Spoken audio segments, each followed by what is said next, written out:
Oke, selamat hari Minggu.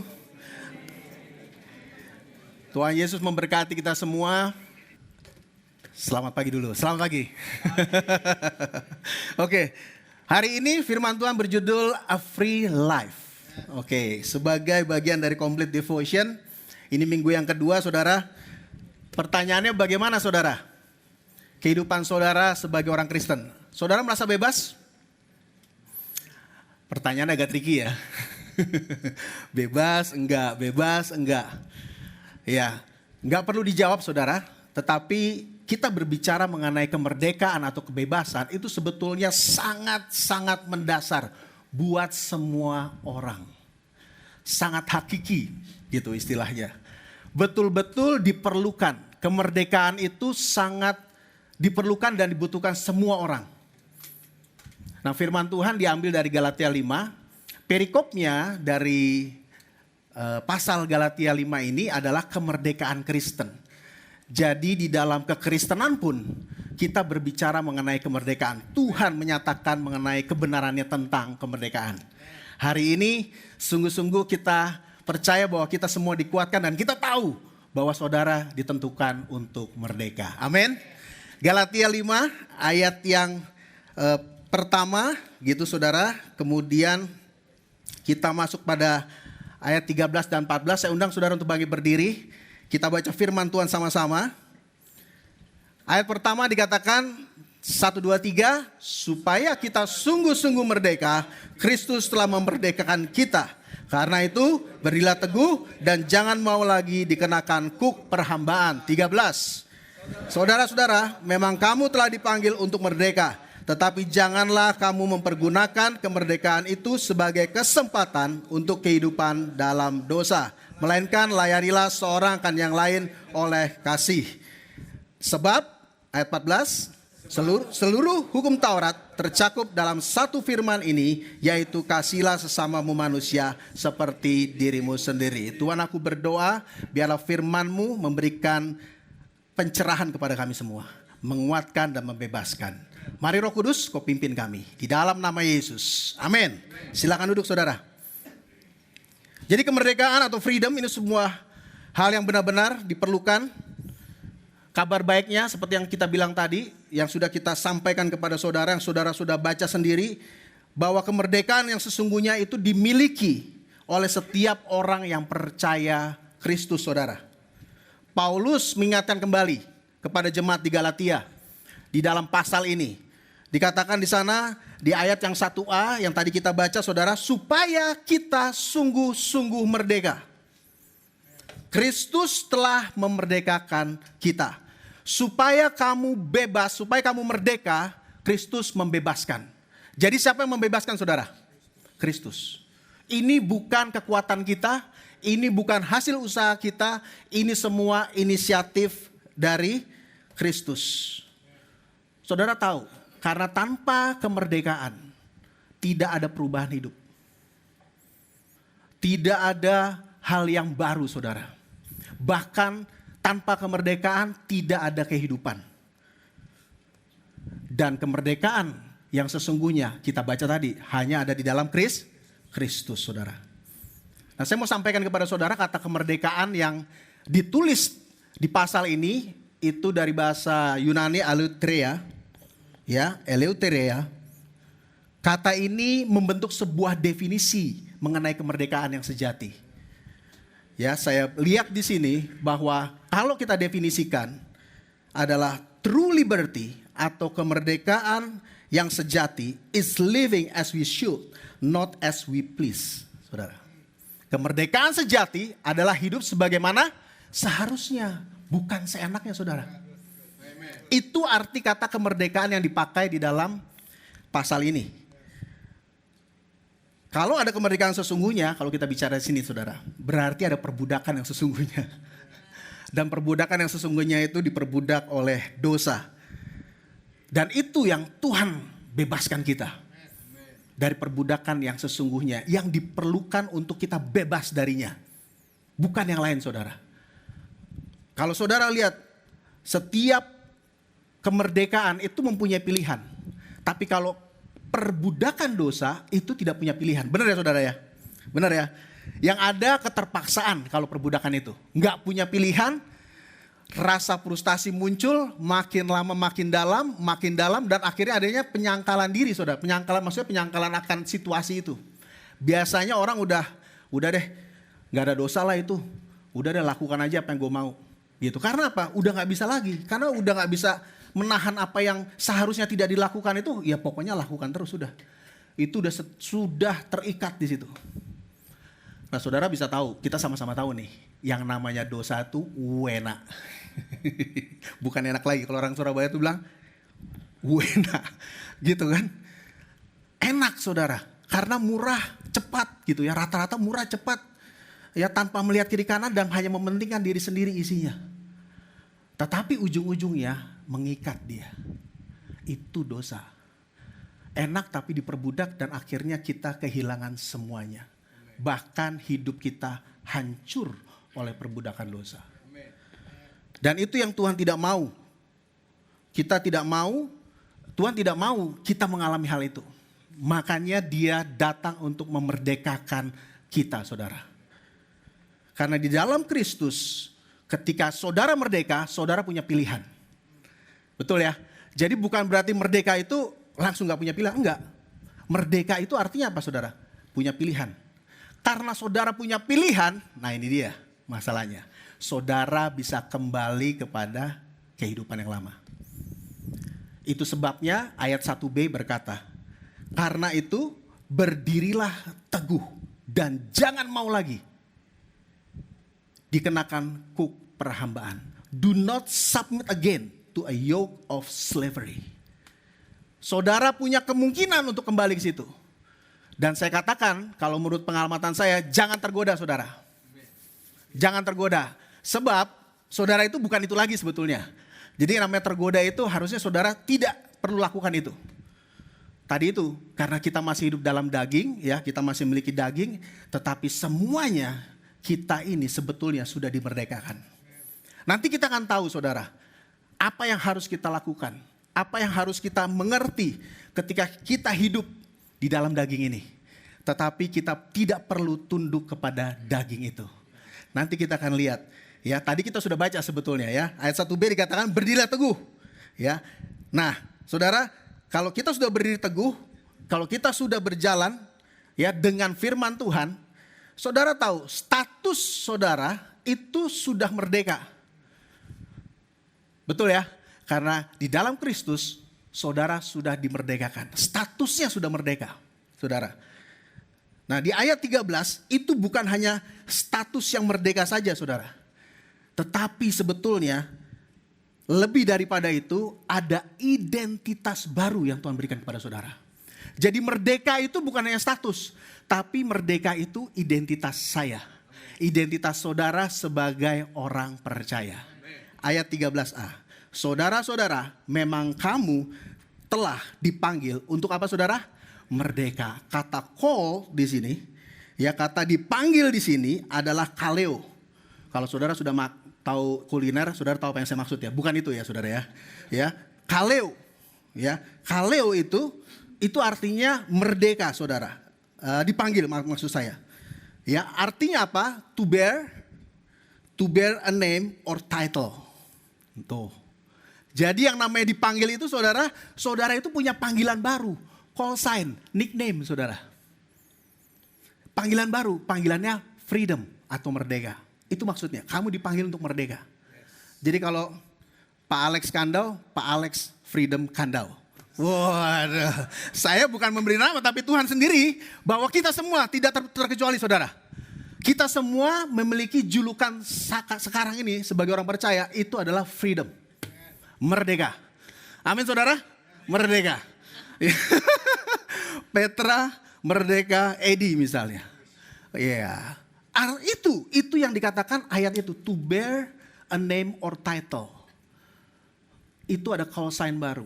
Ya, buat kita semua. Kalau pilot pesawat tempur ada call sign-nya saudara ya. Itu panggilannya freedom.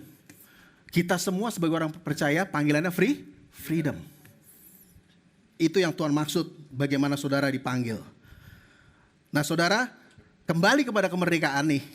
Kalau firman Tuhan, saudara tahu firman Tuhan adalah kebenaran. Jadi kalau saudara dipanggil oleh Tuhan, berarti saudara dimerdekakan untuk melakukan kebenaran.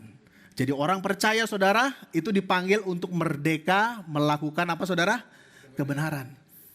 Untuk mengisinya itu penting saudara. Karena ketika kita merdeka itu kita what's next saudara? Apalagi yang kita mau lakukan? Ya, hanya dua tadi, kembali kepada kehidupan dosa, diperbudak, tidak punya pilihan, atau kita melakukan kebenaran. Dan itu saudara bisa, bukan karena saudara, tapi Tuhan yang panggil saudara melakukan. Kenapa? Karena identitas barunya apa? Merdeka saudara. Amin saudara. Luar biasa ya firman Tuhan ya saudara ya. Jadi orang percaya dipanggil untuk merdeka melakukan kebenaran. Ayat 13b saudara, mari kita lihat.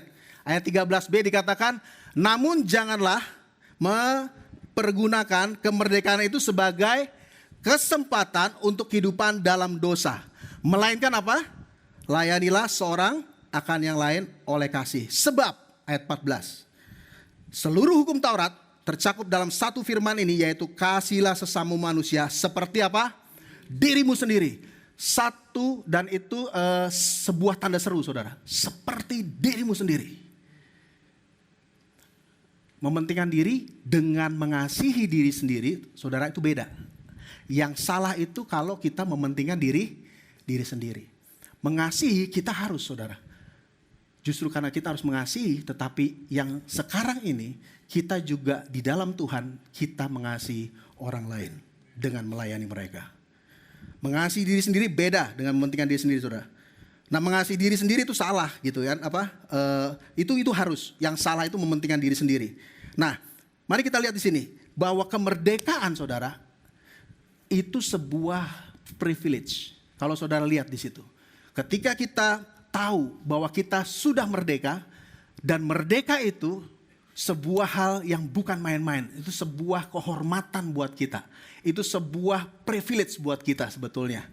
Nah, privilege ini saudara, kita sebuah hal yang harus diisi dengan pilihan yang benar. Seperti saya bilang tadi, kita melakukan kebenaran. Untuk melakukannya di dalam kebenaran. Nah, supaya saudara tahu bahwa jangan sampai saudara tergoda untuk melakukan itu, apa yang salah, apa yang sudah pernah lakukan, atau saudara bisa memilih, firman Tuhan katakan, melayani seseorang lain dengan kasih. Nah, mari kita lihat saudara, bahwa apa yang saudara lakukan, ingat ya, semua tindakan kita itu punya konsekuensi. Jadi yang namanya kebebasan itu silakan saudara lakukan sebetulnya. Apapun yang saudara lakukan, monggo. Tetapi ingat, semua itu ada konsekuensinya. Wahyu 22 ayat 12. Sesungguhnya aku datang segera dan aku membawa upahku untuk membalaskan kepada setiap orang menurut perbuatannya. Jadi perhatikan baik di sini bagaimana kita mengisi kemerdekaan kita. Bagaimana kita berjalan hidup di dalam kemerdekaan yang Tuhan berikan kepada kita. Kalau saudara perhatikan, apa yang Paulus sampaikan ini, konteksnya itu ada di dalam jemaat saudara. Karena dikatakan saudara-saudara, brothers. Kemudian saudara tahu di situ tadi kita baca sama-sama, saling melayani di dalam kasih. Saling saudara, saling itu artinya statusnya sama, orang percaya, orang yang percaya Kristus, satu baptisan, satu roh, satu Tuhan. Saling melayani. Bukan orang lain. Orang-orang yang sama-sama di dalam jemaat. Ini konteksnya di dalam jemaat. Jadi saudara perlu tahu bahwa dasar kita itu untuk melayani itu adalah kasih. Makanya kita ini konteksnya di dalam jemaat, kita melayani orang dengan kasih. Kenapa kasih? Pertanyaannya. Karena dengan kasih itu dapat mengontrol pelayanan kita. Dengan kasih saudara, pelayanan saudara akan sehat. Dengan pelayanan saudara sebagai orang percaya, Orang percaya dengan melayani dengan kasih, dikatakan di situ, saya tulis kasih membuat pelayanan orang percaya itu apa saudara? Seimbang dan terkontrol. Tidak kebablasan. Oh saya melayani jemaat, oh saya melayani orang lain. Ada orang yang sedang sakit, saya doakan tetapi saya lupakan anak-anak saya di rumah. Saya sampai dari pagi malam 24 jam 7 hari seminggu saya pelayanan sebagai pendeta. Saya melupakan semuanya. Padahal untuk melayani, untuk melakukan hal-hal yang baik. Tapi kalau tanpa kasih saudara, itu dia. Jadinya bisa tidak seimbang. Jadinya tidak terkontrol. Tapi dengan kasih saudara, saudara tahu dengan pas apa yang saudara bantu. Apa yang saudara kuatkan orang. Apa bagaimana saudara menasehati orang. Saudara tidak akan kelebihan. Semuanya dalam harmoni. Amin saudara. Tanpa kasih kacau saudara. Chaos. Ya, seperti juga dengan perbudakan dosa. Tanpa kemerdekaan yang daripada Tuhan, semuanya chaos. Ya, kalau tanpa Tuhan Yesus, apapun yang kita lakukan, pilihan-pilihan yang kita lakukan itu menjadi salah dan tidak terkontrol. Kasih membuat pelayanan orang percaya itu seimbang dan terkontrol. Jadi penting sekali saudara, orang percaya mengisi kemerdekaannya dengan melayani seorang akan yang lain oleh apa saudara? Kasih. Jangan lupa kasihnya saudara. Kita melayani dengan kasih. Juga kalau saudara tahu ketika kita melayani dengan kasih bukan berarti atau melayani orang lain itu bukan kita melakukannya karena kita mau menyenangkan orang lain. Bukan kita selalu mengikuti apa maunya orang kalau kita melayani orang lain. Ya, bukan itu maksudnya. Ya, karena apa? Sebetulnya waktu kita melayani orang dengan kasih, itu kita sedang melakukan firman Tuhan. Kita lihat di dalam Galatia 6 ayat yang pertama. Di sini perikopnya sebetulnya saling membantu saudara. Saling membantu di dalam jemaat, di dalam gereja sebagai saudara seiman. Yang pertama saling membantu. Saudara-saudara, kalaupun seorang kedapatan melakukan suatu pelanggaran, maka kamu yang rohani harus memimpin orang itu ke jalan yang benar dalam roh lemah lembut. Memimpin di sini kalau kita lihat restore saudara di bahasa Inggrisnya di bawah.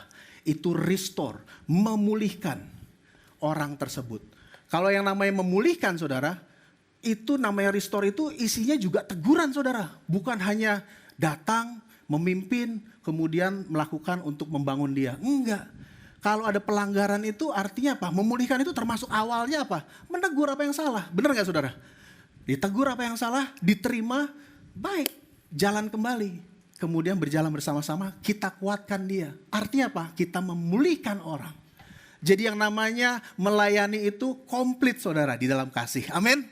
Jadi bukan hanya menyenangkan orang, melakukan apa yang orang lain mau. Enggak, beda, jauh beda. Kita restore him in a spirit of gentleness. Dalam roh yang lemah lembut. Yang kedua saudara, di dalam kita melayani orang, itu sebetulnya kita sedang berbuat baik. Berbuat baik itu banyak hal, luar biasa. Firman Tuhan katakan di dalam Galatia tadi, ayat 10, karena itu selama masih ada kesempatan bagi kita baca sama-sama 1, 2, 3. Karena itu selama masih ada kesempatan bagi kita, marilah kita berbuat baik kepada semua orang, tetapi terutama kepada kawan-kawan kita seiman. Kita bisa menolong, memenuhi kebutuhan, memberi manfaat. Saudara, kita bisa membangun orang-orang itu. Kita bisa melakukannya, memberikan pengharapan. Saudara, menolong itu begitu banyak. Berbuat baik itu begitu banyak. Kalau kita katakan membangun saudara, itu kata-kata saudara itu betul-betul saudara tidak sangka bahwa apa yang saudara katakan itu luar biasa dan itu mengubah orang, itu membangun orang. Kalau saya katakan sekarang, kapan terakhir saudara membangun orang? Saudara, kita sebagai keluarga Allah, kita harus saling membangun. Jangan kita hidup ya, kita betul-betul apa yang Tuhan sampaikan di sini bukan untuk hidup untuk diri kita. Kita datang bukan untuk mendapatkan, justru kita datang untuk memberi. Kenapa kita datang untuk memberi, saudara? Karena kita sudah diberi. Kenapa kita datang untuk membangun? Karena kita sudah dimerdekakan lebih dulu oleh Tuhan. Amin, saudara? Oke. Waktu kita melayani, itu termasuk pelayanan di dalam jemaat ini, saudara. Ya. Jadi kalau saya bilang kita melayani saat ini sebagai tim musik, sebagai usher, itu saudara bukan hanya sekedar melayani dan melakukan aja, tetapi sebetulnya saudara sedang melayani jemaat Tuhan. Makanya itu sedang melayani satu dengan yang lain. Ini kalau saya tidak dibantu oleh Sharon saat ini, ya saya bisa kacau. Saya nggak tahu nih jam berapa menit lagi saya akan harus selesai, saudara. Tapi kan saudara nggak tahu kan? Tapi banyak orang yang di belakang layar ini sedang bekerja dan sedang melayani, saudara. Ada translator di belakang sini yang sedang melayani. Dan ini beberapa pelayanan yang ada di jemaat, saudara.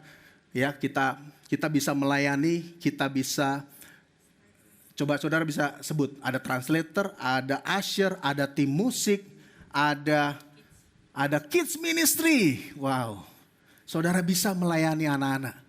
Begitu banyak, saya mendengar sendiri, begitu banyak orang tua diberkati oleh pelayanan anak-anak, oleh pelayanan remaja. Ada amin?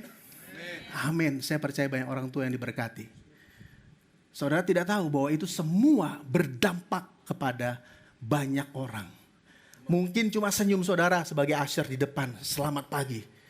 Tapi saudara nggak tahu dengan selamat pagi itu sebuah air sejuk untuk pagi itu buat orang itu. Halo. Ya, saya kemarin baru mendengar satu orang, wah kalau di gereja itu saya baru datang ke gereja, saya sudah disalamin begitu banyak orang, ada orang-orang yang menerima saya. Itu buat saya cukup dan itu membuat saya berjemaat. Bukan masalah jemaat, tapi saudara tahu, lihat ada orang-orang yang menerima saudara. Saudara nggak pernah sangka usher itu hanya menyalami dan memberi senyum. Tapi senyum saudara itu luar biasa. Saudara nggak pernah sangka kan?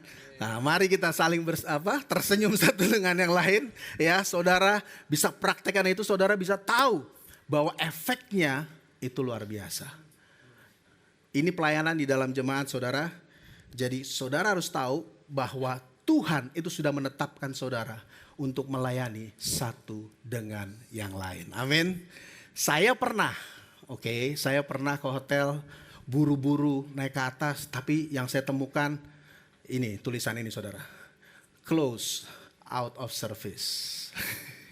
Pernah ngalamin gitu, saudara? Udah liftnya 2, berhenti 1, udah gitu lantainya tinggi, saya harus nunggu, saudara. Apalagi kalau lagi di atas mau makan pagi, udah deh nunggu deh. Poinnya saya adalah, ya nggak apa-apa sih kita nunggu, tapi kan gak enak ya saudara ya, ada out of service. Saudara bisa bayangkan ketika kita tidak berfungsi sebagaimana mestinya. Ada hal-hal yang tidak enak. Saudara tahu bahwa saudara itu perlu untuk melayani, mulai. Dan kalau sudah mulai saudara, jangan berhenti saudara. Terus melayani, amin. Saudara nikmati, kita bisa enjoy satu dengan yang lain. Ya, karena kalau saudara out of service, udah langsung. Gak enak, kenapa? Karena ada yang kurang. Gitu, nggak seru tanpa saudara. Halo, saudara semua di sini berharga, amin. Kita semua berharga dan kita semua jemaat, kita semua umat Allah dan saling melayani. Kalau ada saudara di sini yang sudah pernah melayani dan belum melayani lagi, jangan lama-lama out of service-nya saudara. Mulai lagi melayani, amin. Oke, nah saudara, bahwa Tuhan itu baik loh. Ya, kalau saya lihat bagaimana dalam melayani, saya merasa itu Tuhan itu begitu baik buat saya. Bukan karena saya mau untuk melakukannya terpaksa, tetapi karena saya tuh merasakan Tuhan itu begitu baik dan Tuhan itu mengguyur saya dengan kebaikan. Saudara bisa rasakan kehidupan saudara, bagaimana kalau saudara lihat ke belakang, oh ternyata Tuhan tuh yang lebih banyak memberikan kepada saya daripada apa yang saya berikan. Dan apa yang saya berikan ini bukan untuk membayar sesuatu, bukan saudara. Tapi untuk berterima kasih kepada Tuhan. Amin saudara. Itu yang kita lakukan. Saya punya kesaksian, saudara, apa yang saya mau sampaikan ini, kita jangan merasa apa yang kita lakukan ini merugi buat kita. Atau waktu kita jadinya, aduh, saya bisa lakukan hal yang penting lainnya. Betul saudara, karena kita melayani dengan kasih, tenang saja saudara, semuanya akan harmoni. Amin. Ya, yang penting itu, kita tahu bahwa kita mau melayani. Tapi kalau kita merasa rugi, kalau kita merasa aduh ini ada yang lebih penting dan pelayanan ini tabrakan bla bla bla, ya saudara bisa tahu, percaya bahwa segala sesuatunya itu Tuhan bisa handle. Ketika kita melayani saudara tahu, tadi pagi Pak Yaya bagus banget ya, saya belajar juga gitu, diingatkan kembali. Saudara, ketika kita melayani saudara, tanpa terasa masalah kita itu selesai. Kenapa? Karena kita itu imannya dibangkitkan. Ketika kita tertekan, lemah, tapi ketika kita melayani, kita itu disegarkan. Kenapa? Melihat orang tuh berubah saudara. Melihat orang dikuatkan, kita jadi segar kembali. Dia pikir dia yang diberkati, ternyata saya juga diberkati. Halo saudara, sebetulnya kita yang diberkati, karena melihat orang berubah, luar biasa. Masalah yang tadi juga udah gak jadi masalah dan udah gak jadi fokus kita lagi. Karena kita percaya Tuhan yang akan selesaikan. Saya punya satu kesaksian di mana saya ini punya cita-cita nih saudara, menjadi paskibraka. Jadi waktu saya SMA itu, di SMA itu ikut kegiatan paskibraka. Dan itu saya incer untuk masuk ke paskibraka nasional.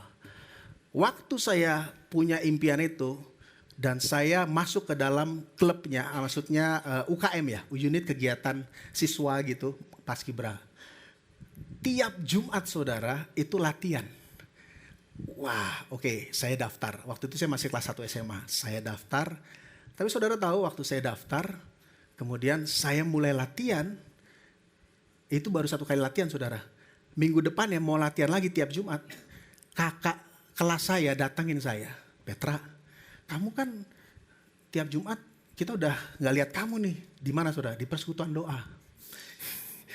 Saya nggak lihat kamu di persekutuan doa. Kamu tahu, kamu kan bisa melayani di sana. Kita perlu kamu loh untuk kamu bisa pelayanan di persekutuan doa. Oh gitu ya kak. Iya, tapi saya tuh ada paskibra nih kak, gitu kan, hari Jumat. Ya udah saya pikirin deh, tapi tolonglah Tuhan bisa pakai kamu deh. Pokoknya saya melihat potensi kamu, gitu, bla bla bla. Pokoknya untuk pelayanan lah saudara, gitu ya. Dan akhirnya saya putuskan saudara, saya melayani hari Jumat itu, saya tinggalkan kegiatan paskibra saya untuk melayani dan untuk hadir di persekutuan doa hari Jumat. Di sekolah SMA 6 Bulungan saudara ya, itu SMA saya. Oke, nah saudara tahu, akhirnya gak jadi dong pupus saudara. Pupus itu impian. Dan waktu saya kelas 2, saya pindah ke Bali saudara. Saya pindah ke Bali, saudara tahu kelas 2, 6 bulan ketika saya sekolah, tiba-tiba kepala sekolah saya panggil saya. Ada yang namanya Petra, oh ya, rupanya dia dapat info saya nggak tahu dari mana. Pokoknya dia panggil saya, menghadap dia di kantor. Petra, kamu minggu depan ikut seleksi paskibra. Langsung, oh siap. Saya bilang, ini dia. Kan gitu ya saudara ya. Langsung saya lakukan. Doa harus saya bilang, wah excitednya apa nih Tuhan nih. Saudara, dan saya akhirnya bisa ikut paskibra. Walaupun bukan tingkat nasional, tapi tingkat 1 Bali saudara. Jadi di tingkat 1 Bali di Denpasar. Poin saya adalah, saya pikir-pikir kalau saya ikut Jakarta, mungkin saya nggak bisa tembus saudara. Karena ribuan orang. Ya, tingkat DKI aja persaingannya tinggi banget. Apalagi tingkat nasional gitu ya. Tapi poin di situ begitu saya pikir lagi, oh iya luar biasa ya. Kalau saya mungkin nggak pernah tembus. Tapi di Denpasar, saya pindah langsung. Seleksinya cuma dilihat aja, baris sedikit, ya kamu. Langsung oke. Langsung dapat kesempatan itu saudara. Poin saya, Tuhan tidak pernah mengambil dari saudara. Tuhan selalu setia, Tuhan berikan segala sesuatunya untuk saudara. Dia tidak pernah berutang apa-apa. Saudara berarti, dia tidak pernah mengambil, saudara tidak pernah rugi. Dan sejak saat itu saya percaya Tuhan engkau yang menyediakan segala sesuatunya. Bahkan mimpi yang paling dalam pun saudara, dia tahu. Dan itu yang dia buktikan. Petra, lihat. Oke Tuhan, saya bilang siap. Saya bilang, saudara lihat di situ. Bahwa Tuhan itu Bapa yang baik, dia setia, dia ada bersama dengan saudara. Beri tepuk tangan bagi Tuhan. Tuhan Yesus setia buat kita.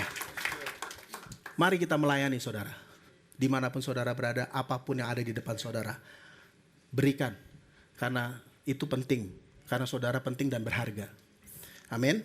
Saya mau kita lihat di dalam apa yang Yesus teladani, apa yang Yesus lakukan buat kita sebagai contoh. Kita lihat di Matius. Selanjutnya kita lihat di Matius langsung saja. Ya, Matius 20 ayat 27. Saudara, firman Tuhan katakan di situ, siapa saja yang ingin menjadi yang pertama di antara kamu, hendaklah ia menjadi hambamu. Ayat 28, sama seperti anak manusia datang untuk dilayani, melainkan untuk apa saudara? Melayani. Datang bukan untuk dilayani, melainkan untuk melayani. Dan untuk memberikan nyawanya menjadi tebusan bagi banyak orang. Saudara, ini Tuhan. Yesus. Dia Tuhan dan dia memberikan contohnya. Aku datang bukan untuk dilayani, melainkan untuk melayani. Apalagi kita, mari kita melayani saudara. Satu dengan yang lain. Amin. Amin. Satu lagi saudara yang terakhir, tadi yang ayat yang terlewat. Ayat 15, Galatia 5. Tetapi jikalau kamu saling menggigit dan saling menelan, awaslah supaya jangan kamu saling membinasakan. Ini lucu, ini menarik saudara. Di akhir daripada pasal tadi, perikop tadi mengenai kemerdekaan Kristen, Paulus itu memberikan statement ini. Kok tiba-tiba begitu ya? Artinya apa? Kita tahu bahwa Tuhan itu sempurna, tapi jemaatnya itu menuju kepada kesempurnaan. Belum sempurna saudara. Oke, kita ini kumpulan orang-orang celaka yang diselamatkan. Ya, kalau istilahnya Pak Yahya itu karena orang-orang celaka jadi sering terjadi apa? Kecelakaan. Artinya kita itu bertumbuh kepada kesempurnaan, menyerupai Kristus, berproses. Kita semua menjadi dewasa, bertumbuh di dalam iman. Itulah jemaat dan itulah indahnya saudara. Amin. Kalau saudara melihat satu kekurangan, itulah indahnya. Justru disitulah bagaimana dari kekurangan itu berubah menjadi sebuah kesempatan untuk bertumbuh. Amin, saudara. Ini yang Paulus mau sampaikan. Dan dari komentar yang saya baca, jemaat Galatia sudah mulai saling menggigit sebetulnya. Ya, artinya daripada ayat ini, stop.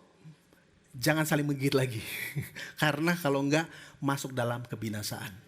Itu akan merugikan kamu. Jadi stop biting. Berhenti. Ya. Dan kita mau saling melayani di dalam kasih. Amin saudara. Amin. Mari kita bangkit berdiri. Tuhan terima kasih. Kami ucap syukur Tuhan. Kami melihat bagaimana Engkau memerdekakan kami. Tuhan, aku berdoa pada saat ini, biarlah firman ini membuka kami. Biarlah kebenaran ini Tuhan membebaskan setiap jemaat-Mu Tuhan. Tuhan, aku berdoa pada saat ini, biarlah kebenaran-Mu itu memerdekakan kami semua. Di awal daripada khotbah ini, firman Tuhan katakan, sungguh-sungguh merdeka itu ada di dalam Kristus. Bagaimana dia membebaskan daripada perbudakan. Dia tidak mau melihat kita terus di dalam perbudakan. Saudara, kalau saudara saat ini sedang dalam keadaan kondisi kecanduan, perbudakan, hal-hal yang tidak bisa saudara hentikan, datang kepada Kristus. Dia bebaskan saudara pada saat ini. Ini antara engkau dengan Tuhan. Tuhan, aku berdoa, biar setiap umat-Mu saat ini Tuhan, Engkau melihat situasi mereka. Untuk kebiasaan-kebiasaan buruk, kebiasaan berdosa. Tuhan, aku berdoa di dalam nama Yesus. Aku patahkan di dalam nama Yesus. Ada kemerdekaan sejati pada saat ini Tuhan. Tuhan, aku berdoa, biarlah kelemahan itu Tuhan, Engkau ubah menjadi kekuatan. Tuhan, aku berdoa, biarlah Tuhan, setiap hal yang diperbudak, setiap dosa yang tidak bisa dihentikan, aku berdoa di dalam nama Yesus, anugerah-Mu cukup, anugerah-Mu berlimpah Tuhan. Christ is enough. Tuhan itu cukup buat kami. Tuhan, aku berdoa di dalam nama Yesus. Bebas, ada kebebasan saat ini Tuhan. Ada kemerdekaan daripada perbudakan, daripada kecanduan, daripada hal-hal yang tidak benar Tuhan. Aku berdoa di dalam nama Tuhan Yesus. Terima kasih Tuhan. Thank you Jesus. Dan aku berdoa pada saat ini untuk setiap umat-Mu yang belum melayani Tuhan. Tuhan, aku patahkan setiap penuduhan bahwa kami semua sudah dilayakkan oleh Engkau untuk melayani. Tuhan, aku patahkan setiap keraguan-raguan, ketakutan dalam melayani. Siapa aku? Aku tidak bisa apa-apa. Tuhan, aku berdoa di dalam nama Yesus. Setiap orang, jemaat-Mu Tuhan, mulai melayani satu dengan yang lain oleh kasih. Terima kasih Tuhan. Di dalam nama Yesus, kami mengucap syukur. Ada kebebasan, ada kekuatan, ada kesegaran, ada kelepasan pada saat ini. Terima kasih Tuhan. Dalam nama Yesus. Dan semua yang percaya katakan amin. Tuhan Yesus berkati.